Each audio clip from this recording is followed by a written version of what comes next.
Vamos continuar louvando ao Senhor, orando com a sua santa palavra, que está em Filipenses, capítulo 1. Carta de Paulo aos Filipenses, capítulo 1. Hoje, carta de Jesus para nós. Leiamos juntos e depois, no final, levantemos nossas orações, nossos clamores ao Senhor. Filipenses 1. Paulo e Timóteo, servos de Cristo Jesus, a todos os santos em Cristo Jesus, inclusive bispos e diáconos que vivem em Filipos. Graça e paz a vós outros, da parte de Deus, nosso Pai, e do Senhor Jesus Cristo. Dou graças ao meu Deus, por tudo que recordo de vós, fazendo sempre com alegria, súplicas por todos vós, em todas as minhas orações, pela vossa cooperação no Evangelho, desde o primeiro dia até agora. Estou plenamente certo de que aquele que começou boa obra em vós, há de completá-la até ao dia de Cristo Jesus.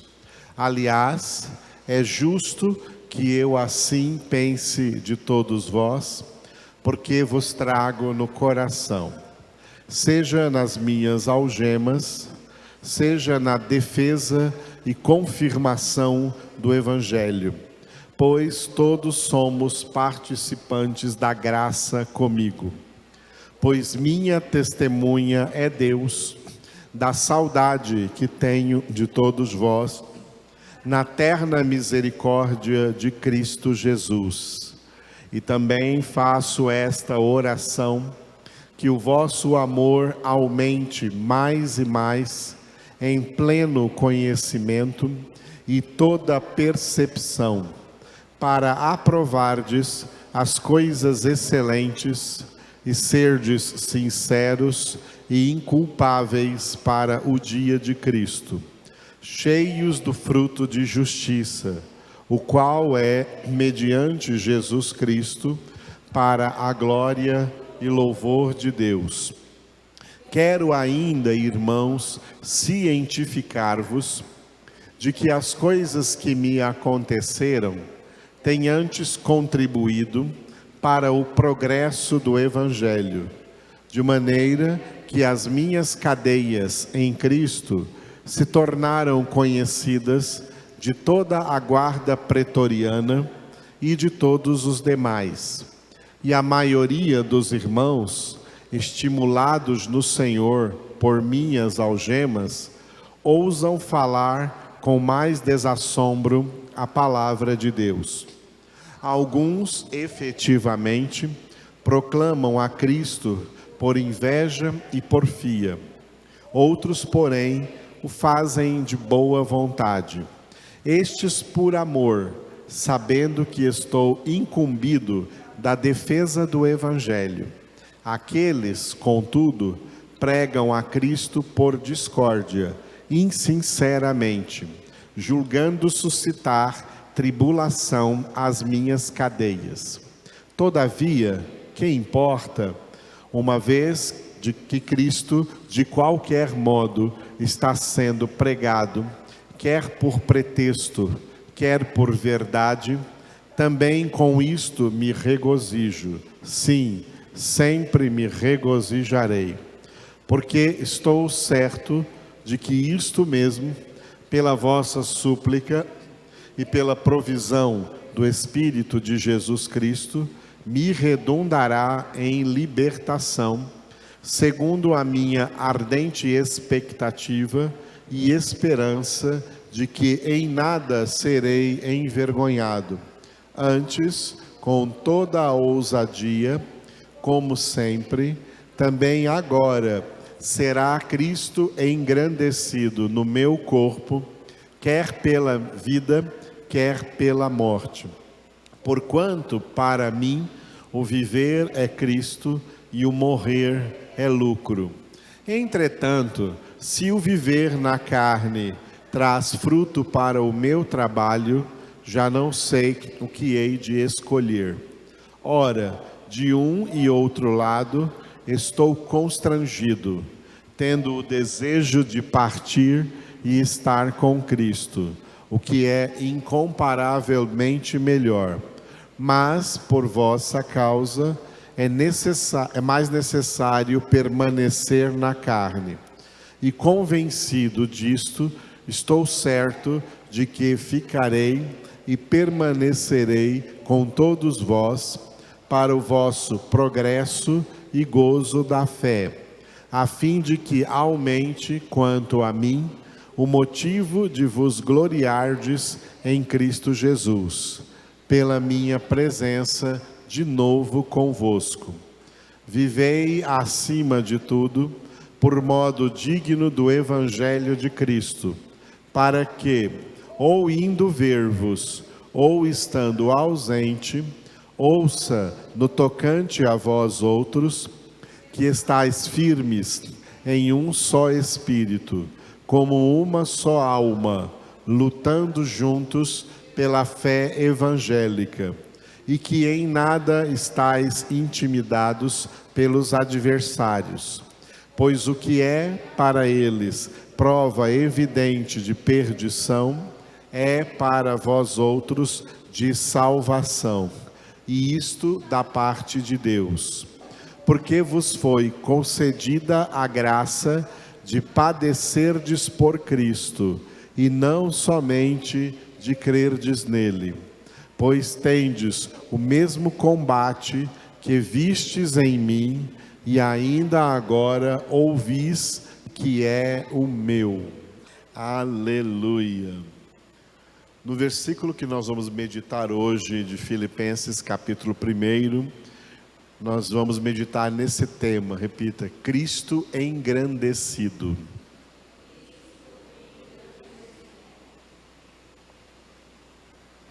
Glória a Deus. Pode falar mais alto aí? Cristo engrandecido? Ah, glória a Deus. Aleluia. Jesus, quando ele veio à terra, ele foi diminuído. Quando Jesus veio à terra, ele foi diminuído.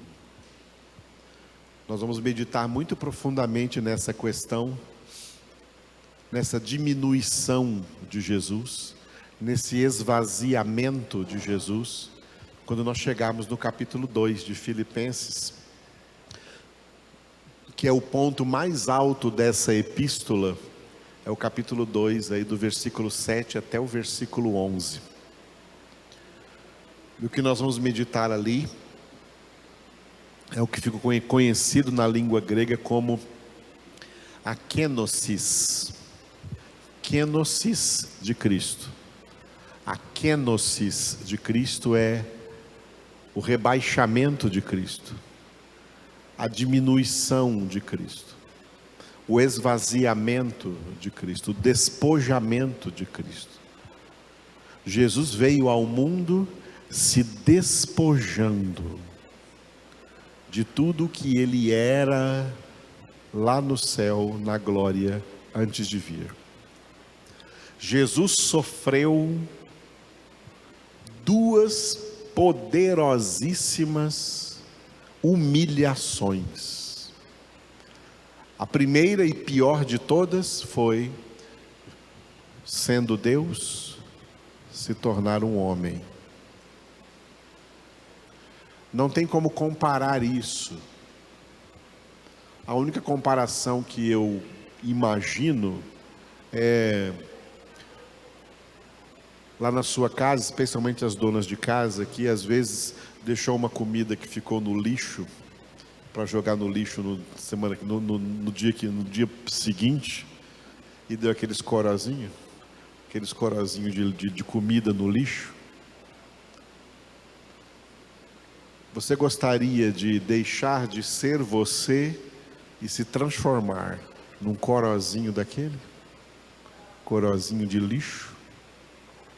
Isso é pouco ainda em relação à humilhação de Jesus, a kenosis de Jesus, o despojamento de Jesus, de sendo Deus, se fazer homem.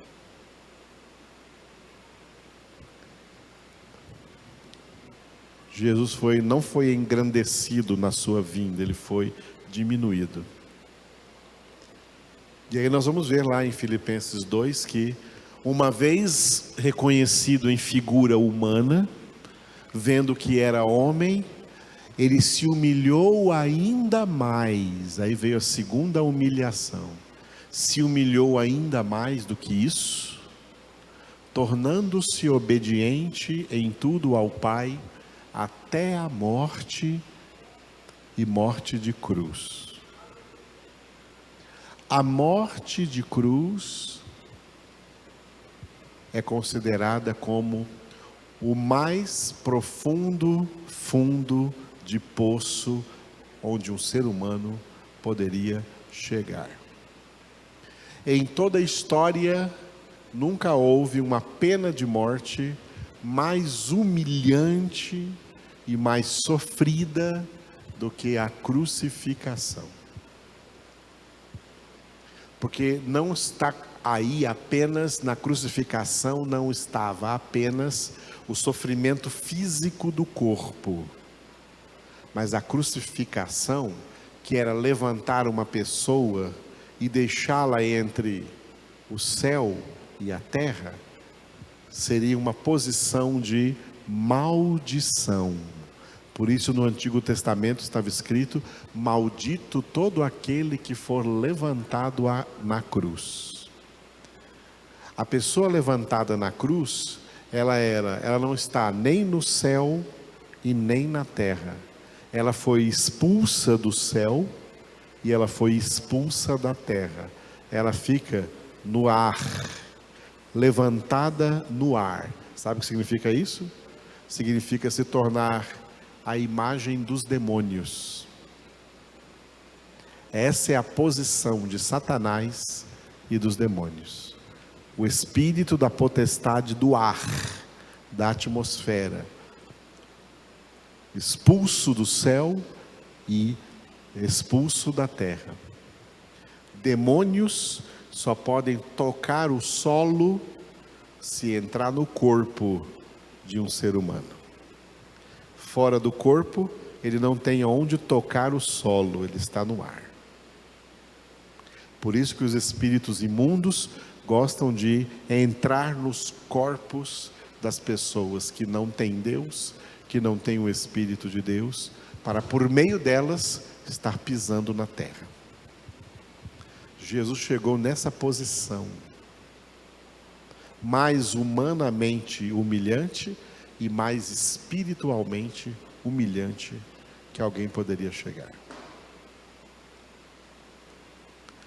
Mas como ele pregou no Evangelho, nos Evangelhos, todo o que se humilha será exaltado. Nós vamos ver em Filipenses 2 que por essa razão o Pai o exaltou soberanamente e lhe deu o nome que está acima de todos os nomes, para que ao nome de Jesus se dobre todo o joelho no céu, na terra e debaixo da terra, e toda língua confesse para a glória de Deus Pai que Jesus Cristo é Senhor. Agora, na sua ressurreição, na sua glorificação no céu, Jesus foi engrandecido. Foi engrandecido pelo Pai, para ser também engrandecido na terra por nós, por nossas vidas, para que nós tenhamos vidas que engrandeçam a Cristo. Vidas que continuam diminuindo Cristo, vidas que profanam a Cristo, vidas que dão contra-testemunho de Cristo, são vidas abomináveis aos olhos de Deus, E essas vidas vão para o lago de fogo e de enxofre, que é o lixeiro da eternidade. Guiena significa lixeiro, o lago de fogo e de enxofre. Quem, ao invés de engrandecer a Cristo, fica por aí se engrandecendo, todo o que se exalta será humilhado. Nós fomos salvos para, a partir da nossa conversão até o fim de nossas vidas, ter uma vida por meio da qual Cristo seja engrandecido. Repita: Cristo é engrandecido. O texto que nós vamos ler está aqui, o versículo que nós vamos ver está aqui dentro desse pequeno texto que nós chegamos nele quarta-feira passada, tá? Capítulo 1 aí do 19 ao 21, cujo título aí desse pequeno parágrafo, desses 3 versículos, 19, 20 e 21 é, diga, viver ou morrer. Glória a Deus. Para quem tem Jesus, viver é viver para a glória de Deus e morrer é morrer para a glória de Deus. Aleluia. Quer vivamos, quer morramos, é para a glória de Deus. E a nossa vida, como também o fim da nossa vida nessa terra, já está preparado direitinho pelo Senhor. Amém? Aleluia. Nós somos de todas as pessoas que vivem na terra, as mais preparadas para morrer. Quem tem Jesus. Os outros não estão preparados. Que pena para eles. Pena mesmo, grande penalidade. Então, esses 3 versículos estão divididos assim, o 19 e o 20 estão juntos nesse título aí chamado, diga, ardente expectativa. A ardente expectativa de Paulo era ser liberto da prisão para continuar o seu ministério frutífero, profícuo entre as igrejas de Cristo que ele começou em vários lugares, né? Como alguém que estaria livre da cadeia para edificar essas igrejas, era a grande ardente expectativa de Paulo. Mas no versículo 21 ele disse, olha, para mim o viver é Cristo e o morrer é lucro. Por isso o título do 21, diga, viver é Cristo. Aleluia. Ardente expectativa, versículos 19 e 20. Esses 2 versículos estão divididos assim. O 19, que nós vimos na semana passada, diga, súplica e provisão. Falamos acerca de provisão espiritual. E o versículo de hoje é o versículo 20, que tem esse título principal do nosso tema de hoje, diga de novo, Cristo é engrandecido.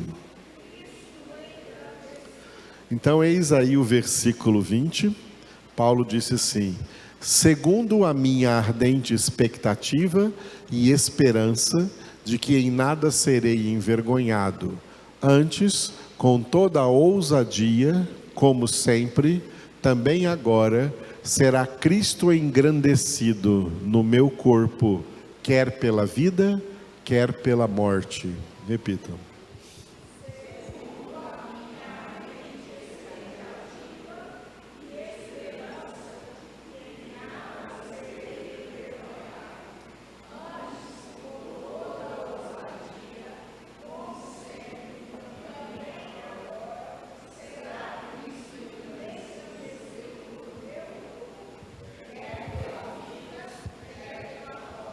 Aleluia. Resumindo aqui essa palavra, Paulo está dizendo, olha, seja o que for que aconteça comigo, seja eu liberto dessa prisão, seja eu morto nessa prisão, a minha vida é uma vida para engrandecer a Cristo. Em tudo o que acontecer comigo, Cristo será engrandecido. Paulo está dando aqui um testemunho espiritual muito rico de significado para nós que somos propriedades exclusivas do Senhor, para entendermos que uma vez que fomos comprados por alto preço para ser propriedade exclusiva de Deus, nós não podemos mais usar a nossa vida ou gastar a nossa vida com coisas fúteis e sem importância, sem relevância para a eternidade. Isso é tão sério que Paulo falou que em Colossenses 3, que se alguém é convertido de verdade, lá ele usou a palavra ressuscitado, se fostes ressuscitados juntamente com Cristo, buscai as coisas lá do alto, onde Cristo vive assentado à direita de Deus. Pensai nas coisas lá de cima, e não nas que são aqui da terra. Está vendo? Uma vez convertidos, nós somos convertidos não mais para projetar a nossa vida no mundo, mas para projetar a nossa vida para a glória, projetar a nossa vida para o alto. E um dos elementos importantes dessa projeção da vida para o alto, que Davi já falava lá no livro dos Salmos: a ti, Senhor, elevo a minha alma. Eu não quero deixar a minha alma aqui nas coisas da terra, eu quero elevar aos céus a minha alma. Elevo a ti a minha alma. Um dos elementos importantes dentro disso é ter uma vida que engrandeça a Cristo, engrandeça o Pai, engrandeça o Espírito Santo, engrandeça a Deus. Por isso, nós vamos então, tomando esse tema, meditar aqui, nesse slide que eu coloquei agora para vocês, que vocês vão repetir depois de mim. Elementos essenciais a uma vida na qual Cristo é engrandecido.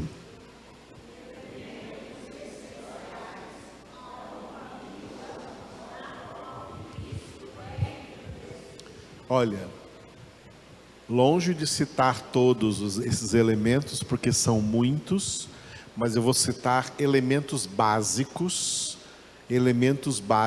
tá, que estão aí dentre esses elementos essenciais a uma vida na qual Cristo é engrandecido.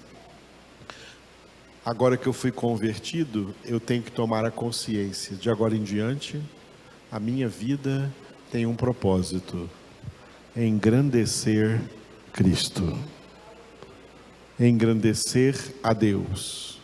Cristo é Deus, exaltar a Cristo, glorificar a Cristo, enaltecer a Cristo, louvar a Cristo. A verdadeira adoração a Cristo é muito mais que música, que cantar, que tocar. A adoração a Cristo, engrandecer a Cristo, envolve elementos essenciais, e os elementos básicos são esses que o Senhor me deu para compartilhar com vocês nessa noite. O primeiro elemento básico é, diga, genuína conversão. Então, aqui nós podemos entender essa mensagem de hoje como uma continuação da nossa mensagem de domingo à noite, reais conversões. E ainda sobre conversão, nós vamos continuar essa mensagem de conversão no início do livro do profeta Zacarias, no próximo sábado, na congregação de sábado próximo. Uma genuína conversão, tá? É o primeiro elemento essencial para uma vida que engrandece a Cristo. Conversões de meia tigela não engrandecem a Cristo. Meias conversões não engrandecem a Cristo, tá? Conversões de mentirinha não engrandecem a Cristo. Cristo é engrandecido por verdadeiras e definitivas conversões. Uma verdadeira e definitiva conversão. Cristo é engrandecido na vida de uma pessoa que, uma vez convertida, nunca mais nem cogita em olhar para trás, em olhar para as coisas que deixou para trás, em querer voltar às cebolas e aos alhos do Egito. Os que fizeram isso morreram no deserto e não entraram na terra prometida. Uma genuína conversão, uma pessoa genuinamente convertida, uma pessoa verdadeiramente convertida, tem a consciência plena de que a partir da sua conversão, toda a sua vida, tudo o que fizer, tudo o que falar, tudo o que viver, é para engrandecer a Cristo. Por isso Paulo escreveu: tudo o que fizerdes, por palavras ou por obras, fazei-o em nome do Senhor Jesus Cristo, dando por meio dele graças a Deus Pai. Uma genuína conversão é uma conversão de alguém que teve, dentre tantas mudanças, uma mudança específica que eu vou dizer agora. Todos os seres humanos não convertidos, todos os seres humanos não convertidos, eles foram infectados com o que nós chamamos de a síndrome de Lúcifer. Qual foi o pecado do diabo lá no céu, quando ele era um anjo lá no céu? Ele, ao invés de engrandecer aquele que estava sentado no trono, ao invés de engrandecer a Deus, ele quis se engrandecer. Ele quis ser engrandecido. Ele quis dar um golpe de estado em Deus. Ele quis sentar no lugar de Deus. Ele quis sentar no trono de Deus. Ele teve inveja de Deus, que era engrandecido pelos anjos, e ele queria receber essa glória para si. Ele quis roubar a glória de Deus.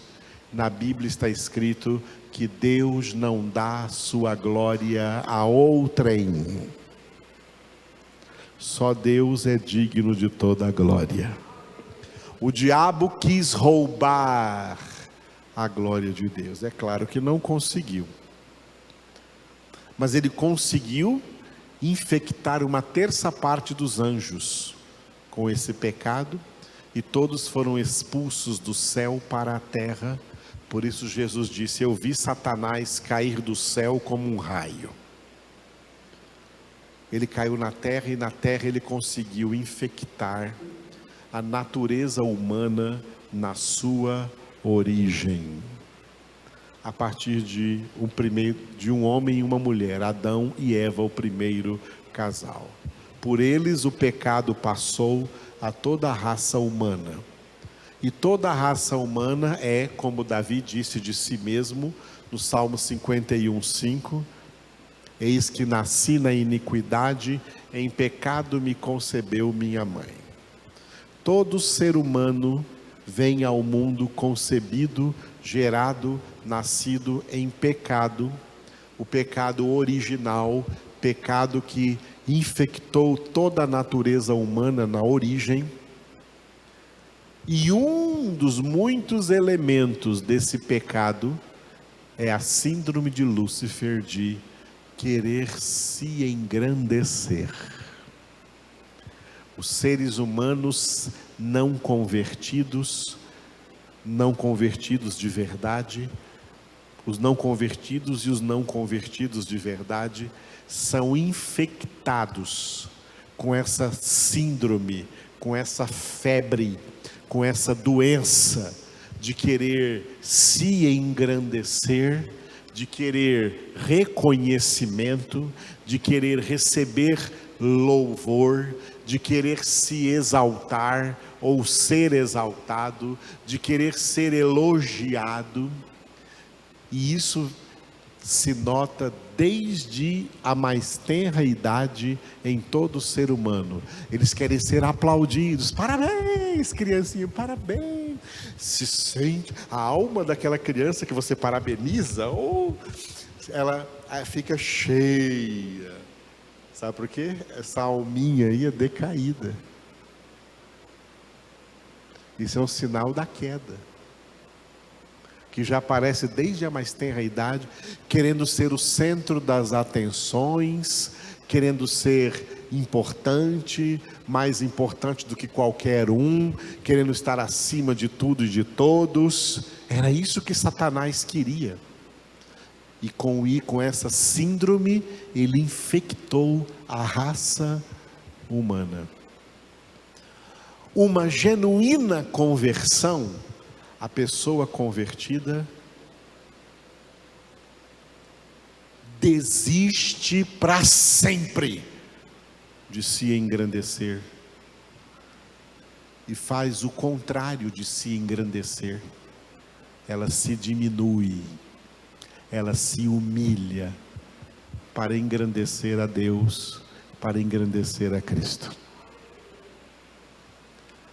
Os falsos evangelhos que começaram a ser pregados há 40 anos atrás e que já infectaram as igrejas evangélicas de hoje em dia, tá?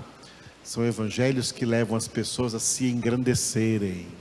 Você nasceu para ser grande, você nasceu para ser cabeça e não cauda, você tem que elevar a sua autoestima. A sua escolha é muito importante, os seus sonhos são muito importantes, os seus propósitos são muito importantes, os seus planos são muito importantes. Você tem que pensar, já vi pastor pregando assim, ó, você tem que pensar grande, você tem que orar grande. É muita grandeza para seres tão corruptos como os seres humanos. O contrário do que Davi disse no Salmo 131. Senhor, não é soberbo o meu coração, nem altivo o meu olhar, não ando à procura de grandes coisas, e nem de coisas maravilhosas demais para mim. Pelo contrário, eu fiz calar e sossegar a minha alma. Ou seja, eu fiz se aquietar. E Deus diz no Salmo 46:10, aquietai-vos e sabei que eu sou Deus.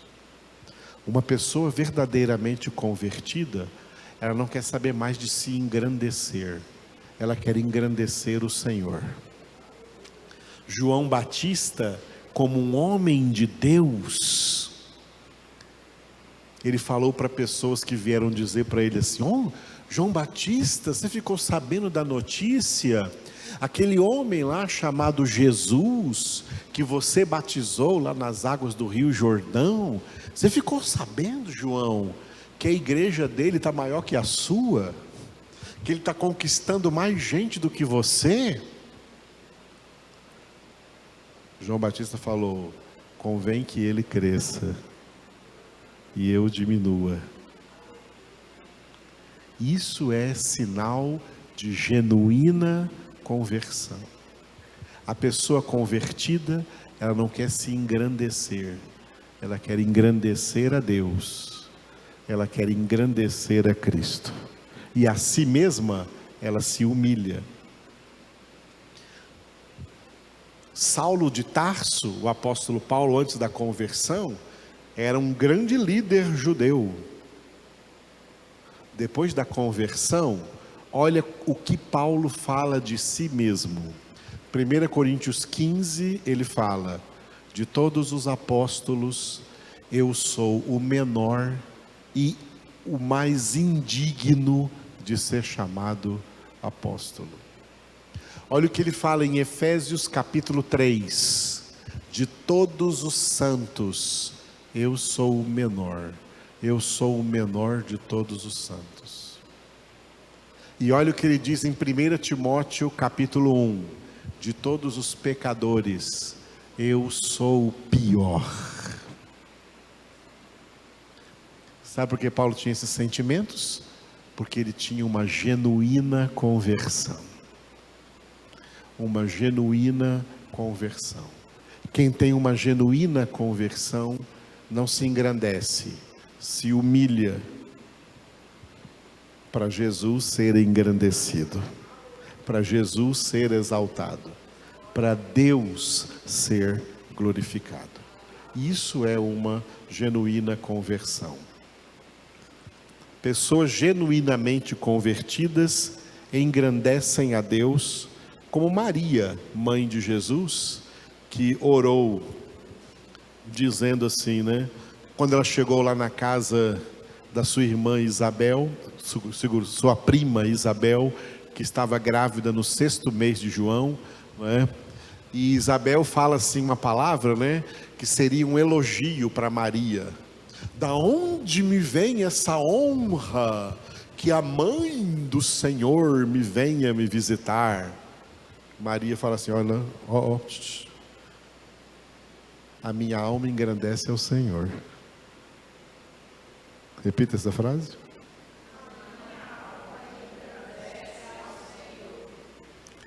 Magnificat anima mea Domini. Isso aqui é em latim. A minha alma engrandece ao Senhor. Sabe por que a alma de Maria engrandece o Senhor? Porque ela é uma pessoa convertida ao Senhor. Você vê uma pessoa se engrandecendo, se exaltando, não tem conversão. Pessoas convertidas não se engrandecem, elas se humilham para engrandecer o Senhor. Por isso, uma genuína conversão, que leva a pessoa convertida a se humilhar, a se diminuir, para o Senhor crescer, para o Senhor ser exaltado, é o modelo de uma genuína conversão. E uma genuína conversão é um dos principais elementos para uma vida que engrandece a Cristo. Depois da conversão tem a santificação, os 2 primeiros elementos. Então diga: diligente santificação. O que significa diligente? Você assistir algum filme antigo dos faroestes antigos, filmes de cowboys, bang bang, que tinha a diligência do oeste, quando a família ia mudar de condado e levava numa carroça coberta com uma lona assim, né, geralmente uma lona, e ali levavam todos os bens deles, colocavam tudo ali que era da família para viajar, né? Por isso que os assaltantes, né, vinham com aqueles lenços assim, né, cobertos, né, para alcançar a cavalo, para alcançar aquela diligência e roubar a diligência. A diligência, onde aquela família que viajava colocava ali todos os seus bens para viajar, para se mudar para um outro condado, para um outro lugar. A palavra diligência significa exatamente isso: colocar tudo. Uma linguagem pobre do poker, jogar todas as suas fichas. tá? Arriscar tudo, entregar tudo, colocar toda a sua força. Isso é colocar toda a sua diligência, isso é ser diligente. É assim que Deus quer que a gente o ame. Amarás o Senhor teu Deus, de todo o teu coração, de toda a tua alma, com todas as tuas forças. É com toda diligência que Deus quer nos ver buscando a Ele. E buscar-me-eis e me achareis, quando me buscardes de todo o vosso coração. De todo o vosso coração. Não com uma partezinha do coração, tá? Mas completamente. Deus quer entrega total. A pessoa genuinamente convertida se entrega totalmente à vontade e ao propósito de Deus para a sua vida. E o propósito de Deus para a sua vida é esse que Pedro escreveu em 1 Pedro 1,16, citando o Antigo Testamento. Por isso ele escreveu assim: porque escrito está, sede santos, porque eu sou santo. Repitam.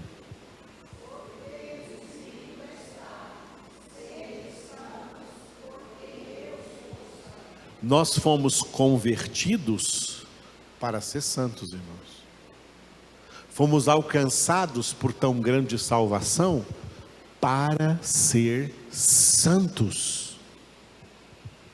E para ser santos, temos que, Hebreus 12:14, seguir a santificação, sem a qual ninguém verá o Senhor.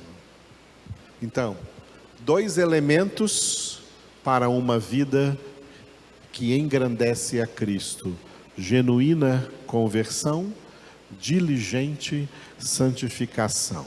Terceiro elemento, repita depois de mim. Esse faz parte da santificação, mas ele precisa ser colocado bem claro como um terceiro elemento aqui. Atitude radical contra o próprio pecado.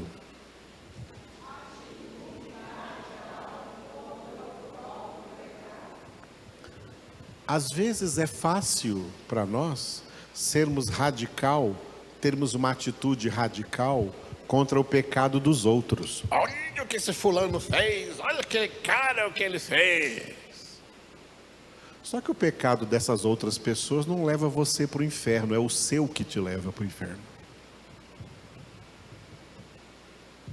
Nós não temos que ter atitude radical contra o pecado dos outros. O pecado dos outros é problema deles.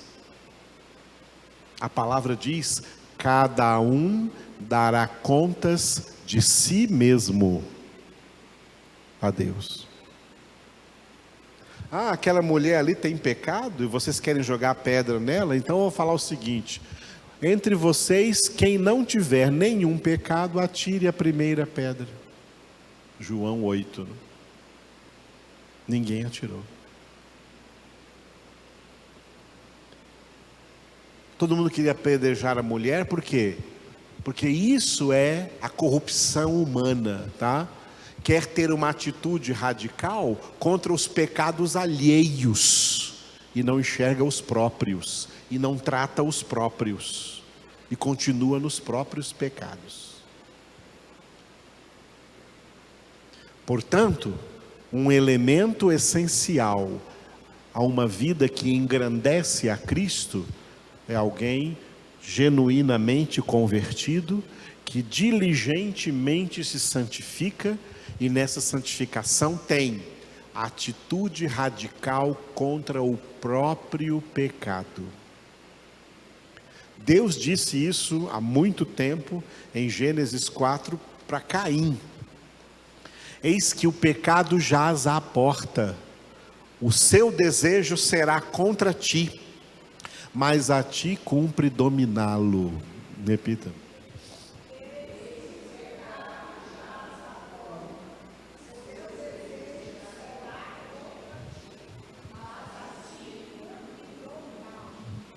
Ou seja, o que Deus está falando para Caim aí, falou para Caim aqui, olha a chance, a oportunidade que Deus deu para Caim, tá? Caim não matou Abel assim na ignorância, não? Matou Abel, matou o seu irmão, depois de ouvir a voz de Deus falando com ele. Deus próprio falou com ele. Não foi o pai dele, Adão, não foi a mãe dele, Eva, que falou com ele. O próprio Deus falou com Caim, dando a ele, tá, a saída do seu problema, da sua questão, do seu pecado. Mas não adiantou. Ele foi lá e fez. Por isso a Escritura diz: olha, não sejamos como Caim, que matou a seu irmão. Então, o que Deus disse para Caim aqui: olha, o seu pecado está aí em você. A porta querendo sair, se manifestar do lado de fora, querendo que você pratique. O teu dever é não praticá-lo. O teu dever é reprimi-lo. E a forma de reprimir o pecado é pela cruz. Gálatas 5:24. Os que são de Cristo Jesus, são genuinamente convertidos. Os que são de Cristo Jesus são aqueles que diligentemente se aplicam à sua santificação. Os que são de Cristo Jesus são os que têm atitude radical contra o próprio pecado, e essa atitude radical se chama cruz. Os que são de Cristo Jesus crucificaram a carne com suas paixões e concupiscências. Nessa mesma carta aos Gálatas, Paulo dá o testemunho. Gálatas 2:19. Eu estou crucificado com Cristo. Gálatas 6:14. Longe de mim esteja gloriar-me, a não ser na cruz de nosso Senhor Jesus Cristo, pela qual o mundo está crucificado para mim e eu estou crucificado para o mundo. Esse é o verdadeiro convertido. Atitude radical contra o pecado foi o que Jesus pregou, falando de 3 membros do corpo. Teu olho direito te leva a pecar, arranca-o. É melhor entrar no céu com apenas um dos teus olhos, do que tendo os 2 olhos ser lançado na geena de fogo. A tua mão direita te leva a pecar, corta ela fora. É melhor entrar maneta no céu, do que tendo as 2 mãos ser lançado na geena de fogo. O teu pé direito te leva a pecar, corta-o fora. É melhor entrar coxo no céu, do que tendo os 2 pés ser lançado na geena do fogo. Jesus não estava mandando ninguém mutilar o seu corpo. O corpo é o templo do Espírito Santo. 1 Coríntios 3 está escrito: quem destruir o templo de Deus, Deus o destruirá. Jesus estava falando de forma simbólica, metaforicamente falando, para sermos radicais contra o nosso pecado. Todos os nossos pecados se resumem a concupiscência da carne, concupiscência dos olhos e soberba da vida. O olho arrancado é acabar com a concupiscência dos olhos.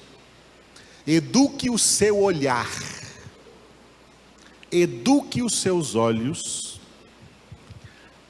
Michele postou no nosso grupo aqui um Salmo 101, acho, que fala: portas adentro a minha casa, terei o coração puro, não colocarei coisa injusta diante dos meus olhos. Livro de Jó. Jó declarou lá para os seus amigos: eu fiz uma aliança com os meus olhos, eu jamais os colocarei sobre nenhuma donzela, para não perder a bênção do meu Deus.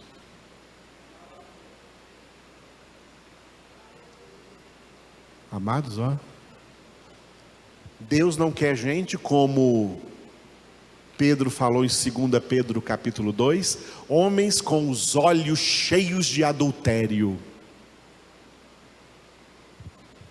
Era melhor você ser cego, hein? Do que pecar com os olhos. Concupiscência dos olhos. Reeduque os seus olhos, o seu olhar, de acordo com a santidade da palavra de Deus. A mão representa a concupiscência da carne. É tudo aquilo que fazemos. Abençoa, Senhor, diz lá no Salmo 90, as obras das nossas mãos. As mãos representam as obras, o que nós fazemos, tá? Por isso representa também a concupiscência da carne, pecados cometidos realizando os desejos da carne, são obras malignas, são as obras da carne, que Paulo citou em Gálatas capítulo 5, e depois de citá-las ele disse: não herdarão o reino de Deus os que tais coisas praticam. A mão representa isso. E o pé, arranca o teu pé. O pé representa a soberba da vida, porque os pés representam o seu andar, o seu caminhar, a sua conduta, o seu jeito de se conduzir na vida, o seu jeito de se comportar na vida, e que todo mundo na sua soberba quer dizer assim, ó, ninguém está nem aí para a minha vida, hein? A vida é minha, eu vou onde eu quiser, eu ando onde eu quiser, eu vivo do jeito que eu quiser, eu me comporto do jeito que eu quiser. Isso é a soberba da vida, é representada pelos pés. Portanto, ter uma vida que engrandeça a Cristo é ter uma atitude radical contra o próprio pecado, arrancando o pecado dos seus olhos, arrancando o pecado dos seus atos, das suas obras, do que você faz, arrancando o pecado da sua conduta, do seu comportamento.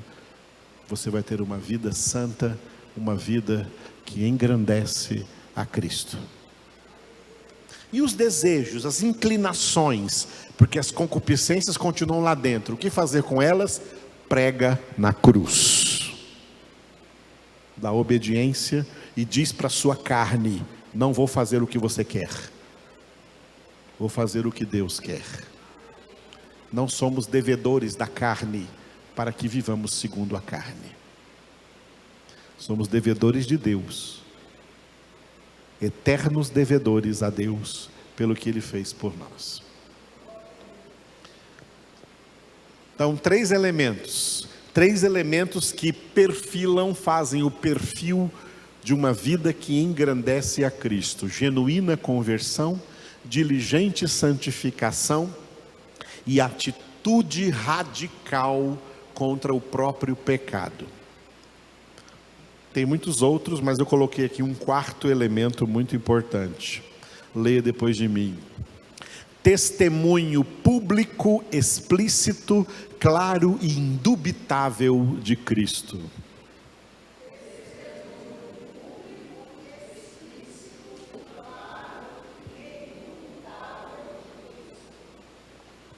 Atos 1:8, Jesus disse: sereis minhas testemunhas. Ou seja, publicamente, testemunho público, diante de público. A palavra público vem do latim publium.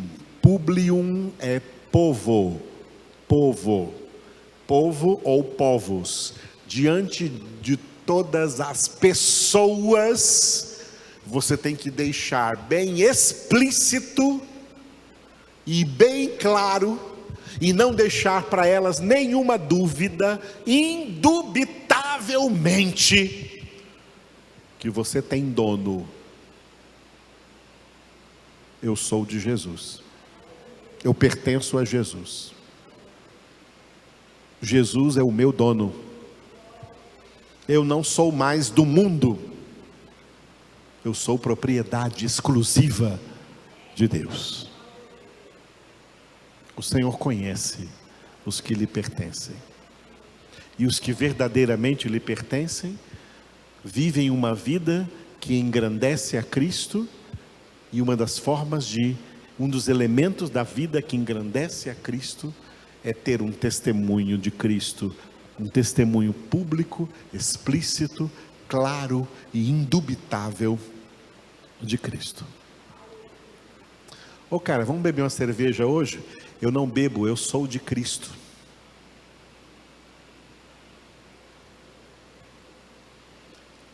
Eu já falei isso para milhares de pessoas, as quais eu fui pregar e era tudo bebum. E me convidaram a beber. Bebe aí um pouco com a gente. Não, eu não bebo porque eu sou de Cristo. Quem é de Cristo não bebe. Os beberrões não são de Cristo. Bebedice está entre as obras da carne. Não herdarão o reino dos céus os que tais coisas praticam. Eu bebia demais quando não era de Cristo.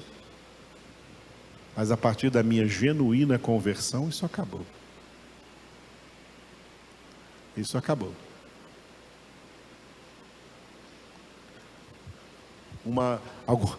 Já tenho muitos anos atrás, foi na década de 90 ainda, né, eu já era casado, e uma pessoa, para nos provocar a mim e a minha esposa, né, nos deu de presente uma cesta de queijos e vinhos. Chegou aqui em casa uma cesta, veio lá de uma pessoa lá de Brasília que eu conhecia. Eu evangelizava muito em Brasília naquela época, eu trabalhava em Brasília, evangelizava muito lá. Essa pessoa pegou meu endereço e mandou para minha casa uma cesta, porque eu falei para ela que eu não bebia. Ela mandou para minha casa uma cesta de queijos e vinhos. Aí nós comemos os queijos e devolvemos os vinhos. Eu devolvi os vinhos, está aqui. O queijo nós comemos, muito obrigado, viu? Está uma delícia. Mas os vinhos pode ficar com ele. Ah, pastor, mas não tem nada a ver. Olha, eu quero ir para o céu e isso tem tudo a ver.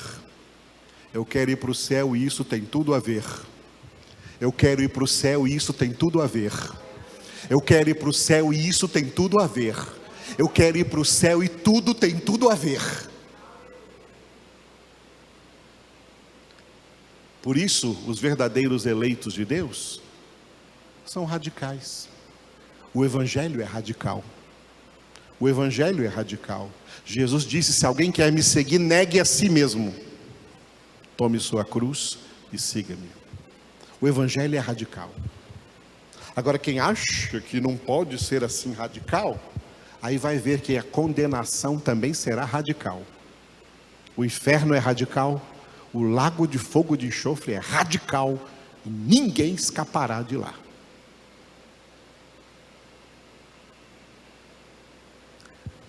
É melhor se render, se humilhar e obedecer à radicalidade de Cristo, a radicalidade do Evangelho,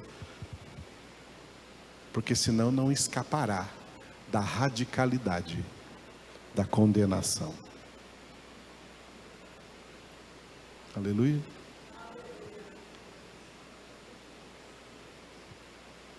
Então, amados, esses são 4 elementos, entre muitos outros que eu poderia trazer para vocês, tá?